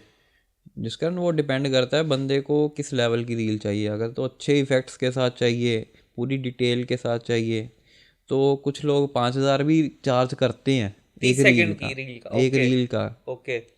जो जिनको अच्छा एक्सपीरियंस है, अच्छा नाम है उनका, अगले कर रहे हैं। और कुछ लोग हैं हम 500 में बना के दे देंगे। तो वो मैंने भी तो है, 100 वाले भी देखे हैं। वो भी एक चीज़ है। तो ये डिपेंड करता है भी। अब मैंने काम सारा उसी पे आया था भी, आपकी क्वालिटी क्या है काम नहीं की। गुरप्रीत जी, अब ये भी दिक्कत है ना कि क्लाइंट महंगा क्यों जाएगा, जब उसको सेम चीज 500 में मिल रही तो वो 5,000 में क्यों बनवाएगा? जिस कारण ये मैं मैं आपकी बात समझ रहा हूँ, आप बात कर रहे हो क्वालिटी पे। अब कह रहे हो कि 5,000 में वो क्वालिटी देगा। मैं कह रहा हूँ कि क्वालिटी रिड्यूस हो गई है, क्लाइंट की बजट के अकॉर्डिंग क्वालिटी रिड्यूस हो गई। मैं ये बात शुरू से बोलने की कोशिश कर रहा हूँ कि ओके। क्लाइंट इतना पैसा देकर राजी ही नहीं है, इसीलिए 500 वाले को काम मिल रहा है, 5,000 वाला फ्री बैठा है। जिस कारण ये तो पता क्या, ये पीछे ये जो थोड़ा सा मैस हुई है ना, ये जो कैप कट हो गया, या ये और भी जो है हमारे मोबाइल सॉफ्टवेयर्स, उनकी वजह से इसमें होता क्या है अभी, आपको प्रीसेट बना के दिए रखे हैं हर एक चीज़। हर एक जूम इन इफेक्ट है, जूम आउट इफेक्ट है, ये सब छोटे छोटे प्रीसेट बना के दे दिए हैं उन्होंने ऑलरेडी। और पता नहीं कैसे कैसे टेक्स्ट एनिमेशन उन्होंने ऑलरेडी सारा पूरी लाइब्रेरी बना के दे रखी है। तो वो क्या करते हैं, ड्रैग एंड ड्रॉप करते हैं, इफेक्ट डाल दिया, चलो काम ख़त्म। तो ऐसा नहीं है कि आफ्टर इफेक्ट्स पे, अब आफ्टर इफेक्ट जो एक सॉफ्टवेयर है वो इफेक्ट्स बनाने के लिए यूज़ होता है, तो उस पर भी प्रीसेट्स काफ़ी मिलते हैं। उससे आप अपना काम थोड़ा तेज़ कर सकते हैं। तो ये अभी जैसे आप कह रहे हो भी जो बंदा कह रहा है भी 5,000 में अगर उसको वही सेम रील कोई 500 में बना के दे रहा है, तो आप ये चीज़ समझिए भी उसका बिजनेस भी वैसा ही होगा ना फिर। आप इसका ये तो मैं अगर आप मुझे कहो भी इसके लिए करना क्या चाहिए, हम तो यही कह सकते हैं अभी आप अवेयरनेस फैलाएं। जो 500 में रील कर रहे हैं उनको बताइए भी भाई अगर तुम दे ही रहे हो, तुमने काम करना है तो अच्छे से सीख के काम करके दो ना, आप इंडस्ट्री का रेट क्यों खराब कर रहे हो? गुरप्रीत जी उसको जरूरत क्या है, मेरे को ये बताइए, जब उसका 500 में सर रहा है। जिस कारण मैं आपको बताता हूँ भी कौन कर रहे हैं 500 में। बताइए। जो यंग स्टूडेंट्स हैं, मैं हाँ 21-22 साल के हैं, बिल्कुल वही कर रहे हैं। अभी उनकी रिक्वायरमेंट नहीं है पैसा, ठीक है, तो वो ही कर रहे हैं। अब मान लो आज से 5-6 साल बाद वो 500 पे काम करेगा, मुझे आप ये बताइए। तो मेरे को आप ये बताइए ना, आज से 5 से 6 साल के बाद उसके पास एक ही क्लाइंट थोड़ी होगा। क्लाइंट भी तो वो कितने कर लेगा 5-6 साल में, और जो सीख के कर रहा है वो वही का वही। जिस कारण ये मैं वही कह रहा हूँ, जैसे अब किसी का लोकल बिजनेस है ना, ठीक है, मान लो किसी की दुकान है, किसी की राशन की दुकान है या कोई भी दुकान है, उसे अपना प्रमोशन कराना है, वो करवा लेगा 500 में, उसे कोई फ़र्क नहीं पड़ेगा अभी क्या क्वालिटी है, उससे नहीं फ़र्क पड़ेगा। पर जब आपका बिजनेस थोड़ा तगड़े लेवल पे आता है ना, तो आप कॉम्प्रोमाइज़ नहीं करते क्वालिटी से, आप पैसे देने से झिझकते नहीं हैं। तो मैं ये गुरप्रीत कह रहा जी हूँ, मुझे आप जो जो बंदे 5,000 चार्ज कर रहे हैं ना, वो जो 500 दे के राजी हैं रील को, उनको उनको क्लाइंट्स को उनके उनके क्या कहते हैं, उनसे डील ही नहीं करते हैं वो। गुरप्रीत जी देखिए, इस बात पे तो मेरे को पता है, मैं अपनी बात पे सही हूँ कि क्लाइंट अगर कोई 5,000 वाला देखेगा और 500 वाला देखेगा और वो जाएगा 500 पे ही। मेरे को पता है, इस बात पे मैं सही हूँ। मैं कितने लाइव एग्जांपल्स देख चुका हूँ इस चीज़ के। इस कारण फिर मैं आपको बता देता हूँ फिर थोड़ा सा कि अब जैसे नॉर्मल एजेंसीज होती हैं ना, सोशल मीडिया हैंडल्स जो एजेंसीज होती हैं, प्रमोशन वगैरह बनाती हैं, इन्फ्लुएंसर्स के रील्स बनाती हैं, तो एजेंसी में अगर आप जाओगे ना, वहाँ पे कैप कट नहीं चलता, मैं एग्री करता हूँ बिल्कुल। ठीक है। और क्यों नहीं चलता, उनको पता है भी हमारे जो क्लाइंट्स आ गए हैं वो एक्सेप्ट नहीं करेंगे ऐसा काम। क्लाइंट्स की बात आ गई ना, आप कह रहे हो भी 500 में करवा लोगे। गुरप्रीत जी वो यार और आजकल आजकल गुरप्रीत जी एक मिनट रुकिए, आप एक ओके, मिनट रुकिए। आप मेरे को एक चीज बताइए, इस देश में अमीर लोग ज्यादा है कि गरीब लोग ज्यादा है? ऑब्वियसली गरीब ज़्यादा है। तो फिर काम किसका चलेगा, जो कम रेट में दे रहा है कि ज्यादा रेट में दे रहा है? यार आप बात समझ नहीं रहे हो। चलो छोड़, इस टॉपिक को छोड़ दीजिए, हम नहीं नहीं खत्म नहीं, करते हैं। एक और चीज़ वो मैं ऐड करता हूँ। जो मोस्टली इन्फ्लुएंसर्स होते हैं, इनकी रील्स तो इनकी ज़्यादा चल रही हैं, तो ये मोस्टली इंडिविजुअल एडिटर नहीं मोस्टली हायर करना पसंद करते हैं, ये सीधा एजेंसी को जाते हैं, जैसे भी हमें एजेंसी की बात की है। तो ये फ़र्क फ्लो चल रहा है इनका कि एजेंसी के जाते हैं, एजेंसी में एडिटर लगे हुए हैं, तो ये चल रहा है। और जो आप कह रहे हो भी 500 में रील कर रहे हैं, वो फिर उनका कंटेंट भी वैसा ही है, नहीं गुरप्रीत जी, जो और उनकी एजेंसी डिमांड में इतनी नहीं है। जो एजेंसी में जाते हैं वो तो प्रमोशन के लिए जाते हैं ना, कि हमारा इंस्टाग्राम हैंडल करो आप। सिर्फ प्रमोशन नहीं होता, वहाँ पे एडिटिंग भी होती है। जहां तक मेरी नॉलेज है, जैसे वो बंदा था जो हमको मिला था उस दिन, वो एडिटिंग खुद करता है। ओके, उसका इंस्टाग्राम हैंडल वो कर रहे हैं मैं एजेंसी समझ वाले। गया, वो अलग एजेंसी है जो सिर्फ उनका सारा देखती है भी कब पोस्ट क्या करना है, ये करना है, वो वैसे करना है, वो गाइड करती है। और एक एजेंसी होती है जो प्रमोशन के साथ वो एडिटिंग भी करती है, एडिटिंग भी करके देती है आपको, सारा काम करके देते हैं वो। वो तो फिर पर मंथ चार्ज होगा ना, वो तो फिक्स चार्ज होगा फिर।